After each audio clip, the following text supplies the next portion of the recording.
Runge always saw people as an integral part of the world around them.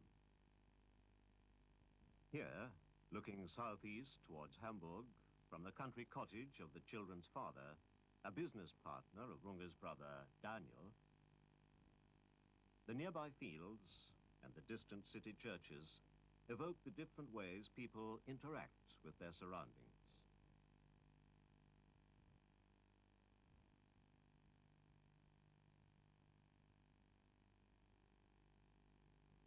The children stand out sharply against the landscape, like actors on a stage. The rosy, slanting dawn light heightens this effect. But individual details distract us from taking in the whole picture at a glance. We have to choose between background and foreground. The waving lengths of cloth hanging out to dry from the eaves of a dye works, and Maria's flexed fingers.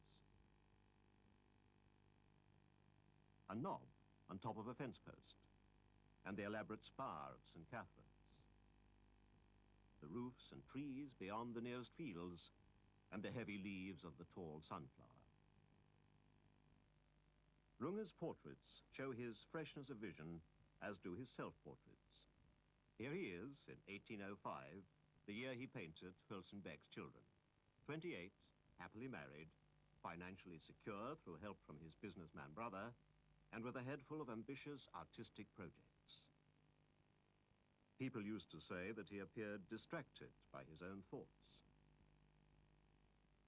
In 1810, he dies of tuberculosis, his research into color and light barely completed.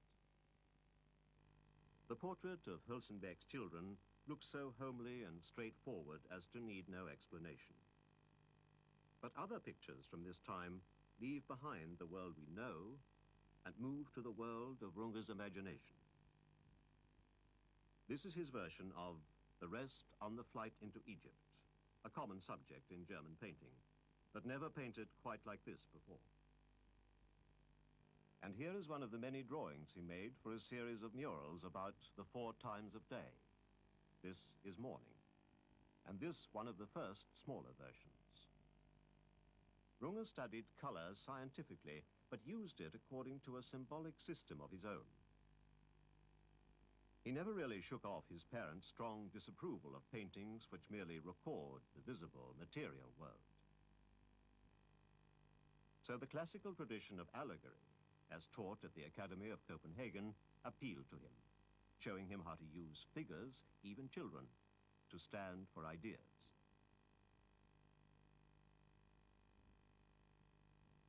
Maria Hülsenbeck, who is 6, is already much more sophisticated than her brother, August, a year younger, and both of them are very different in turn from little Friedrich, who is just a baby. Through these differences, Runge suggests 3 stages of a young child's development. Friedrich is the closest to sheer animal existence. He simply stares with unfocused wonder at everything around him. His plump limbs are bursting with life, but immobile. August is no longer content merely to look and touch like his younger brother. He wants to step out into the world and change it. But here too is something unfocused. His action has no real purpose. It is simply the result of his enthusiasm. Maria is the only one really aware of relationships and responsibility.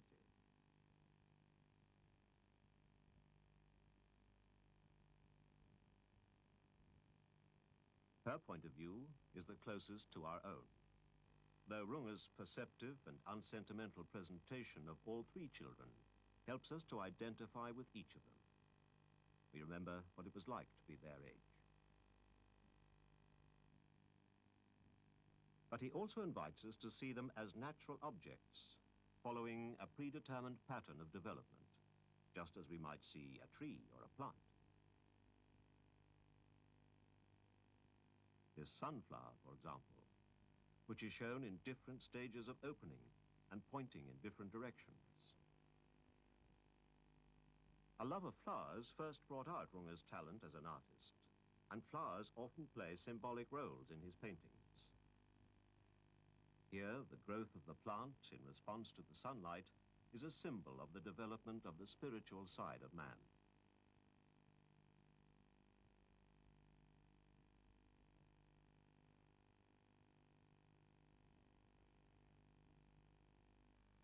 In his desire to express the invisible more directly, Runge painted imagined, ethereal creatures like those we see in mourning.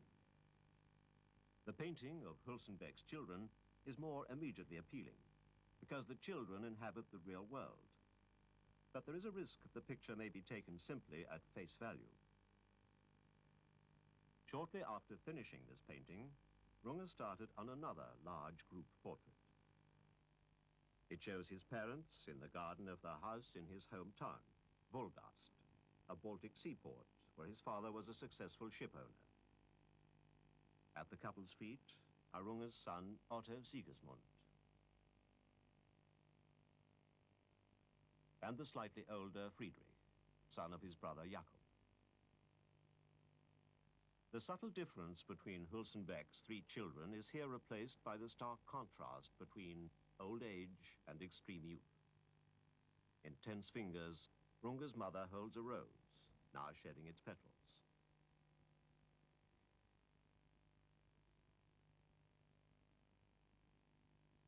Runge's nephew looks up at his grandmother in innocent expectancy, his face unnaturally radiant. In his hand, he firmly grasps the stem of a lily plant growing in his grandparents' garden. The child's open and trusting face echoes the unfurling petals of the lily. Just as in the earlier portrait, the children and the sunflower are seen as part of the same natural world. Runge expressed his own belief in such a unity as fervently in words as he did in the glowing colors of the painting Morning. When dawn comes, I throw myself down in the grass. Every leaf and every shoot is teeming with life. The earth lives and stirs beneath me. My soul cries aloud with joy. In The Rest on the Flight into Egypt, the child we see greeting the morning is the Christ child himself.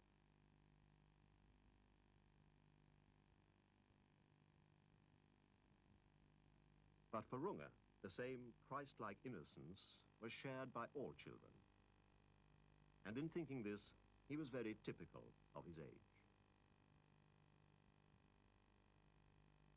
Goethe, who found Runge quite mad, predicted he would one day be the most representative of 19th century artists.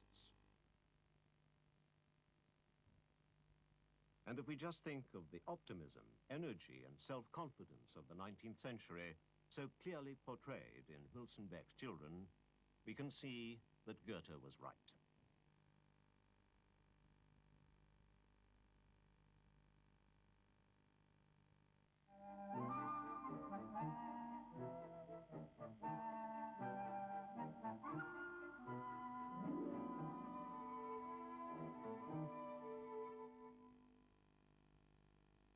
Wilhelm Leibl spent 4 years painting this picture, from 1878 to 1881. Every day, except when it was too cold or when someone was ill, the same 3 local countrywomen in the same costumes would come to the village church and take up their poses. Peasants, Leibl said, are so very good at sitting still.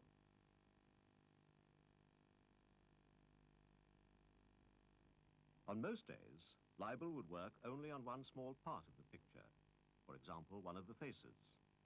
But that made no difference to the routine. He always insisted that all 3 women came along. He could never say in advance which part he would want to work on next. More to the point, he needed to see all of his sitters together to give him a sense of the overall unity into which each detail had to fit. But above all, he had an almost mystical conviction that through daily contact with these pious peasant women, he would be able to capture in his painting a sense of the soul speaking through the body. Leibl could draw on a long tradition of images of prayer, conveying a deep sense of personal piety, such as Albrecht Dürer's praying hands from the early 16th century.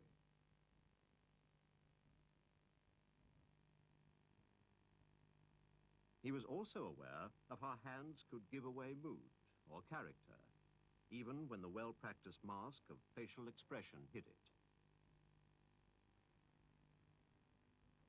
He conveyed the different ages and attitudes of the three women through their faces, poses, and through their hands. He once said that if he could, he would paint portraits consisting only of the sitter's hands.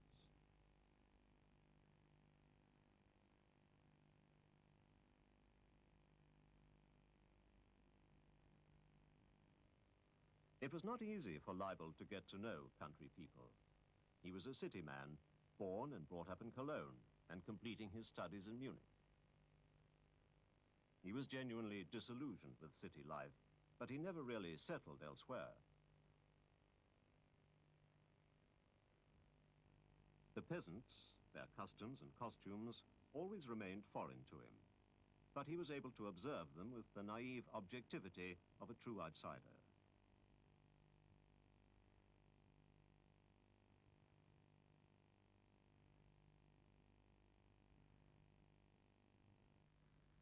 He never gave up believing that by looking long and hard enough, he could reach an intuitive understanding of these people. So every detail, however mundane, the blue plaid pattern of one dress, the grey, brown, and green stripes of another, the beads of a rosary, the well-thumbed pages of an old Bible, the shine on the polished wood of the carved end of the pew, all this was worthy of a painter's attention, and so in turn, of art's. Seeing is everything, Leibl wrote while working on this painting, but very few people can see. For him, seeing did not stop at appearances. While some of his contemporaries in France, Monet and Pissarro, for example, were recording pure impressions, Leibl was concerned with the reality, which was only intermittently detectable on the surface. Seeing, for Leibl, meant perceiving the rare revealing detail in glance or gesture, pose or movement that spoke of the life within.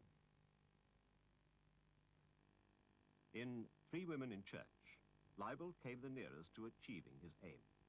A portrait where the outer appearance of his sitters is infused with a sense of their inner life. Though not universally praised when first exhibited, the picture is now generally recognized as Leibl's masterpiece.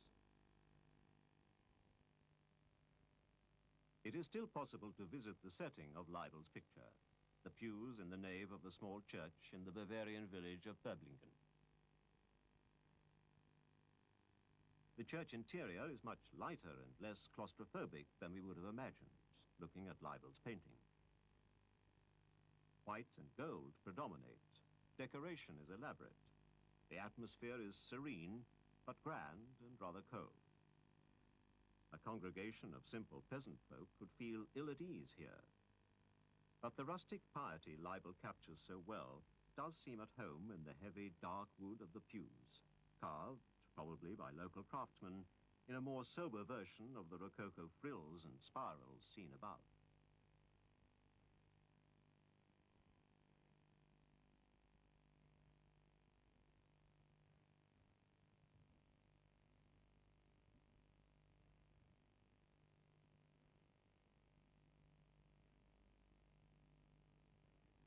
Leibl went to paint in Böblingen in 1878 at the invitation of the local priest. In the 5 preceding years, he had lived in 2 other villages. In leaving the city, he was following the lead of many artists all over Europe during the second half of the 19th century. Until 1873, he had hardly any knowledge of country life, when suddenly he realized that nothing else would do. But his rejection of Munich and all it stood for had begun 4 years earlier, when he had attracted the attention of the French painter Gustave Courbet and spent an exciting and enlightening year in Paris.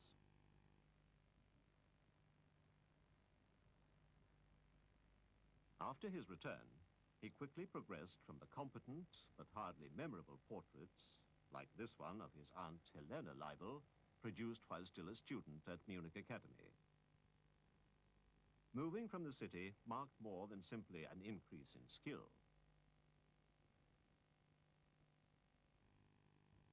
It signaled his rejection of the immoral artifice of urban life. The peasant women who became his new subjects were painted with a boldness and freshness not seen before in his work. Leibl clearly appreciated the rural environment. Here, he said, one can paint naturally. By the time he painted this peasant couple in 1890, Leibl had already moved on from Böblingen to the village of Aiblingen. Within 2 years, he was to find Aibling overcrowded. It had become a busy spa town, and he would move on yet again. In the meantime, the people around him continued to fascinate him. And for Leibl, it was always the people that mattered, not their setting.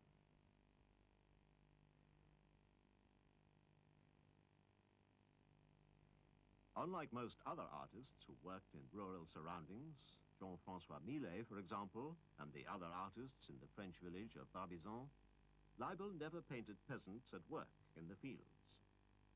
It was not the land itself that interested him, but its effect on the character of the people who lived on it.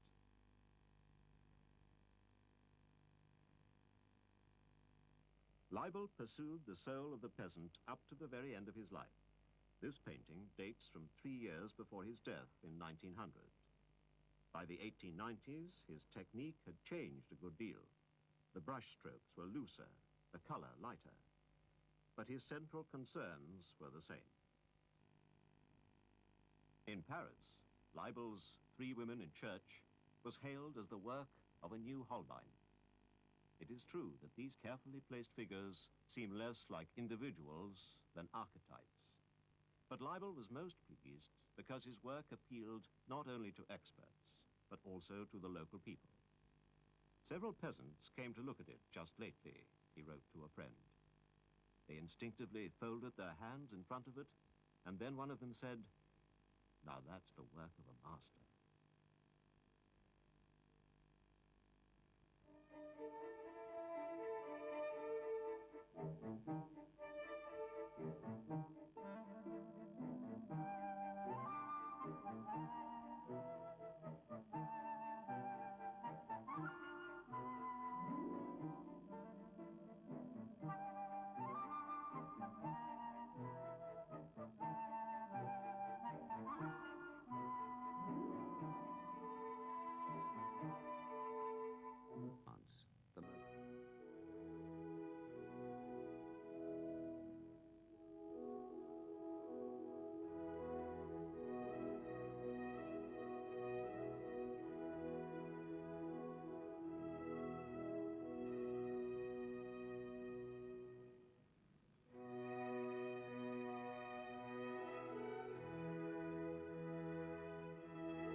Portrait of Madame de Pastore, 1791.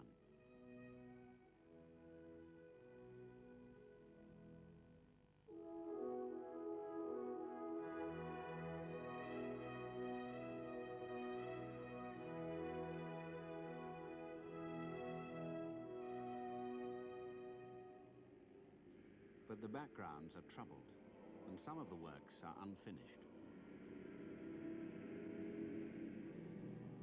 Portrait of Madame de Trudaine de Montigny, 1792.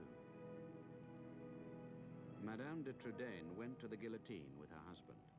Madame de Pastore was arrested and imprisoned during the Revolution. The jails begin to overflow.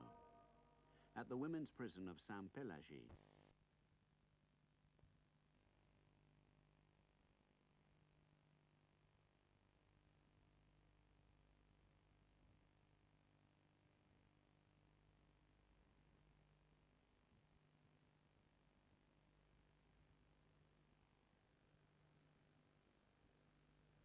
David's Requiem for a Dead Hero is accompanied by his arrangements for Marat's funeral. He plans to exhibit the body in public, naked like the warriors of antiquity. She went to the painter Gérard, who did a more glamorous likeness of her. David heard of this rival portrait and wrote to her, Madame, painters too have their little whims. I shall leave your portrait unfinished. A job of work, but these pictures too are a mirror of the changing times through which he lived. In the days of the old regime, an early masterpiece, the portrait of Count Potocki.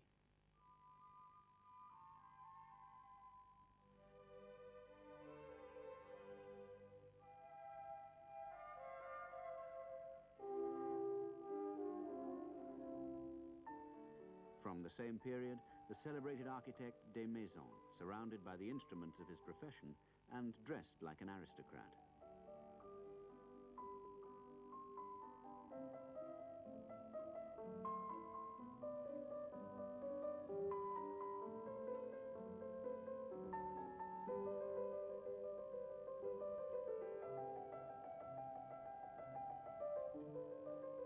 And in her finery, David's own mother-in-law, Madame Pécoul.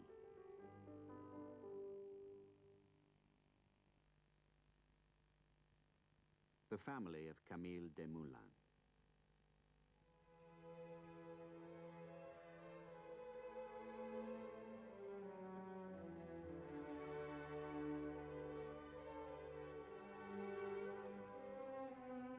The journalist, Desmoulins, a friend and supporter of Danton, was himself to go to the guillotine. So was the chemist Lavoisier.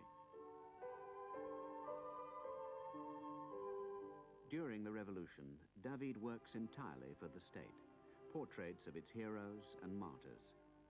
One private painting, the self-portrait done at the end of his political career in prison.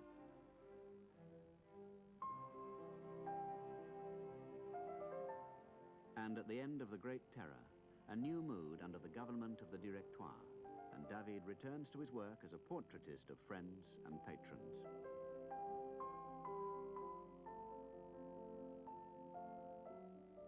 Madame de Cerizia, 1795. Monsieur de Cerizia, 1795.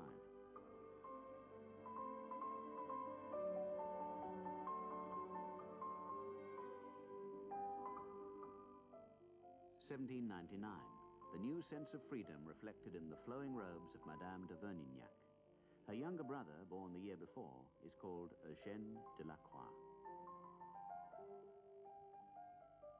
David, urged to exhibit this beautiful portrait in public, replies, Why should I? I am a history painter. Since the fall of Robespierre, the terrors of persecution and even death had been tempered by a new government. A new... right into it.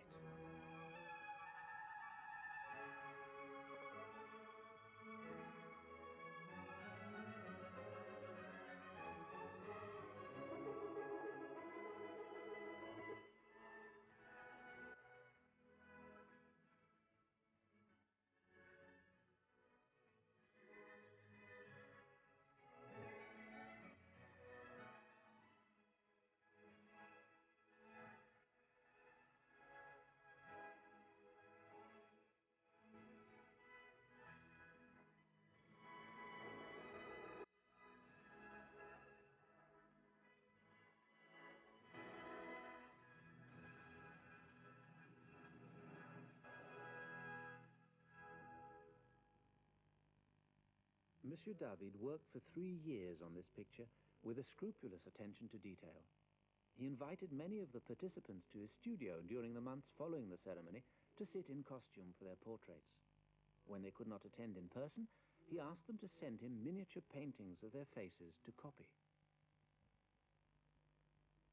And from the High Chamberlain, Talleyrand, he obtained permission to borrow the imperial robes, which he had brought to the studio and, as was his custom, dressed onto a battle in which they will all perish.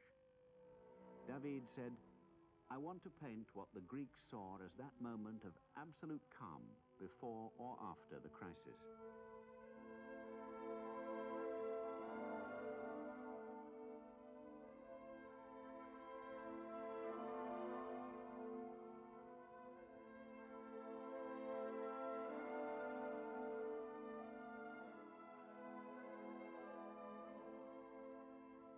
Napoleon, when he studied the Leonidas, is reported to have been troubled by a strange premonition, and he saw the picture again after his return from Elba, the 100 Days, and said, "Shame on the vanquished."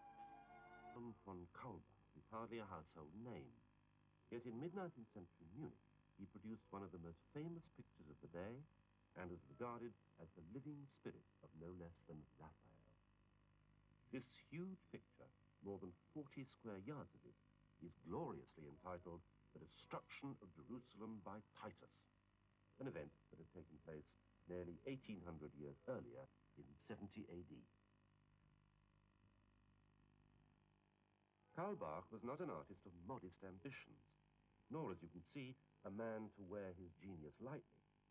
A romantic soul thundered within him, and he said of the destruction of Jerusalem, "It was the spirit of God in history that I wanted to explore." Kaulbach worked on the picture for 10 years. One man who watched eagerly was King Ludwig I of Bavaria, so eagerly that he bought it still unfinished for the newly founded Neue Pinakothek. The king loved and encouraged history painting. In Kaulbach, Ludwig found an artist who could provide him with a stirring pictorial account of great deeds, which accorded with his own artistic taste and stirred his sense of personal destiny. Here was a painting through which heroes rode, shrouded in a mist as though the legendary past were being summoned up before the king's eyes.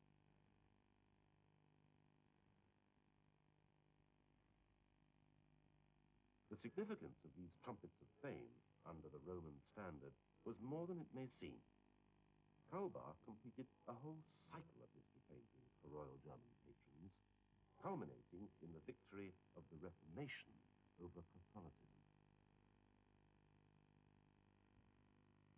This was a view of history slanted towards celebrating the triumph of the Bavarian royal house, personified by King Ludwig. The actual story is told as melodrama. The high priest shows his best profile and manfully kills himself as the Romans sack Jerusalem.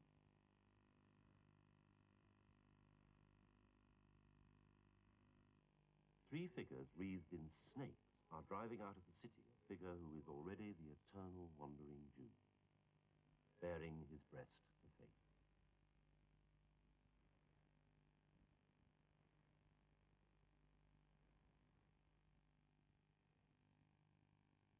Over on the right of the painting, a touch of sugar and spice. A Christian family prepares to leave the city, led by the Holy Grail. A group of Jewish children implore them not to leave, amid much wringing of hands.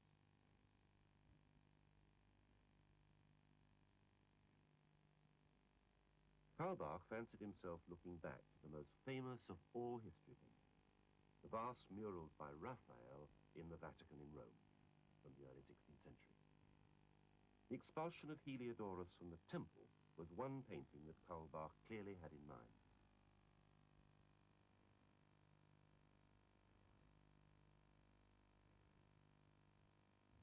Another was Raphael's Disputa, in which the risen Christ is flanked by the Virgin and John the Baptist, with around them figures from the Old and New Testament. On earth below are gathered more recent figures of the Church, St. Gregory, Augustine, St. Thomas Aquinas, and so on. Raphael's solemn tableau seems a great distance from Kaulbach's operatics.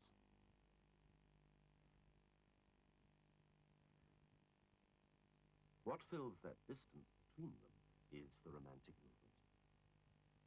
German Romantic painters like Joseph Fürich by and large kept to the appearances of Renaissance painting. Primary colors, rather formal composition. Fürich was content to add discrete emotional overtones. But this was not enough for Kaulbach's theatrical imagination. Emotions had to sweep his figures along like a storm, preferably a storm of slaughter and tears, as in a later historical picture, the Battle of Salamis, the famous sea victory by Athens over the Persian fleet in 480 BC.